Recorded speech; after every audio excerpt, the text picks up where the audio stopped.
अस्सलाम वालेकुम। जुनैद मेमन है। सबसे पहले तो पाकिस्तान क्रिकेट टीम को बहुत बहुत मुबारक हो। काफ़ी अरसे के बाद जो है वो जो शायकीन क्रिकेट है पाकिस्तान के जो फैंस हैं उनके चेहरों पे मुस्कुराहट आई। बड़ा अच्छा जो अगेंस्ट अफ़गानिस्तान जो फाइनल जीता। सबसे पहले तो लग रहा था कि बड़ा कम स्कोर है, लेकिन क्या शानदार बॉलिंग की, ख़ास तौर पे मोहम्मद नवाज़ की तारीफ़ करनी पड़ेगी। अच्छा, अब आज का टॉपिक ये है कि क्या इस विनिंग कॉम्बिनेशन में बाबर आजम की जगह बनती है। देखिए, बाबर आजम अगर आप 2-3 साल पीछे जाएंगे तो बाबर आजम जो मोस्ट इम्पॉर्टेंट बैट्समैन जो पाकिस्तान क्रिकेट टीम के, वो बाबर आजम थे तीनों फॉर्मेट में। बल्कि ये प्रेडिक्शन भी थी उस टाइम पे, तो ये था कि रैंकिंग में जो है आईसीसी रैंकिंग में तीनों फॉर्मेट में जो नंबर 1 आने वाले थे, एक फॉर्मेट में रह गए थे। लेकिन फिर अनफॉर्चुनेटली एक पीछे गए, तो फिर अब तो किसी भी जगह भी नंबर 1 नहीं है। लेकिन कोई टाइम था कि नंबर 1 आने वाले थे, और वो टाइम था कि ये प्रेडिक्शन थी कि पाकिस्तान के जो है वो ये जो है वो सबसे बड़े बैट्समैन, ग्रेट बैट्समैन होंगे, जो भी पुराने रिकॉर्ड हैं सब ब्रेक करेंगे।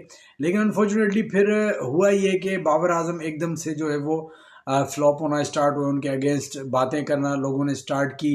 फिर ऐसा हुआ कि आहिस्ता आहिस्ता अब टीम में जगह भी नहीं बन पा रही। ख़ास तौर पे T20 क्रिकेट की बात की जाए तो बाबर आजम की टीम में जगह नहीं बन रही। तो आज का क्वेश्चन ये है कि मसला क्या है, क्यों बाबर आजम टीम से बाहर हुए, और क्या उनकी टीम T20 टीम में जगह बनती है या नहीं बनती। देखिए, अगर आप 2-3 साल पीछे जाएं, जो मुसलसल एक टॉपिक जो डिबेट होता था वो होता था पावर प्ले का। पावर प्ले पाकिस्तान यूटिलाइज नहीं करता था। पावर प्ले बाबर आजम और रिजवान जो है ओपनिंग करते थे। ये वो टाइम था जिस टाइम पे आपके पास फ़खर जमान भी अवेलेबल थे, जिस टाइम पे आपका शर्जील खान भी अवेलेबल थे। बड़े आपके पास ऐसे प्लेयर मौजूद थे जो स्लॉगिंग करते थे और ओपनिंग का, जिनका जो प्रोफेशनल ओपनर थे।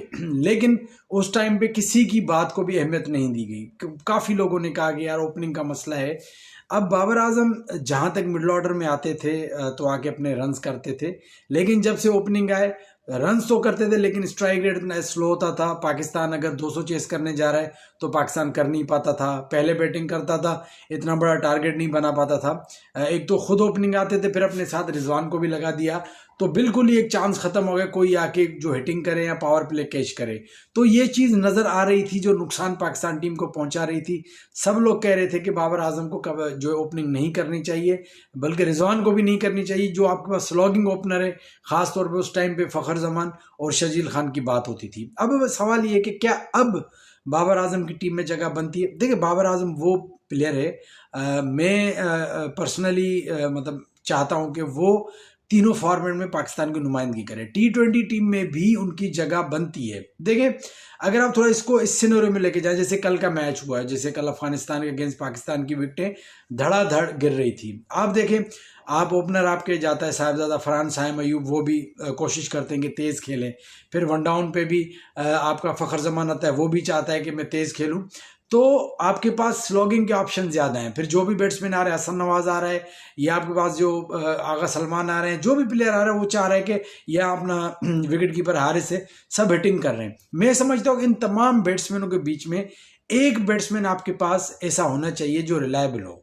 भाई, T20 क्रिकेट कितनी भी तेज आप खेलें, लेकिन उसमें अमूमन जो हिटिंग होती है या पावर प्ले में होती है या आखिरी के 6 ओवर में होती है। कम से कम एक प्लेयर आपके पास ऐसा होना चाहिए जो मिडिल ऑर्डर में आके इनिंग को लेके चले, और आप सारे रिलैक्स होकर हिटिंग करें। अगर ओपनर वाले, वन डाउन वाले, वो भी अगर रिलैक्स होकर हिटिंग करें, फिर नीचे वाले भी, तो बीच में एक प्लेयर होना चाहिए जब आपका पावर प्ले खत्म हो और उस तक 14-15 ओवर तक, 5-7-8 ओवर जो इनिंग को लेके चले। ऐसे भी नहीं कि बाबर आजम को बिल्कुल हिटिंग नहीं आती। वो मतलब कि नॉर्मली जो है वो 120-110 के स्ट्राइक रेट से खेलते हैं। अगर 50 रन करते हैं तो 40 बॉलों में करते हैं। अगर कभी तेज़ खेलते हैं तो बहुत अच्छा खेलते हैं।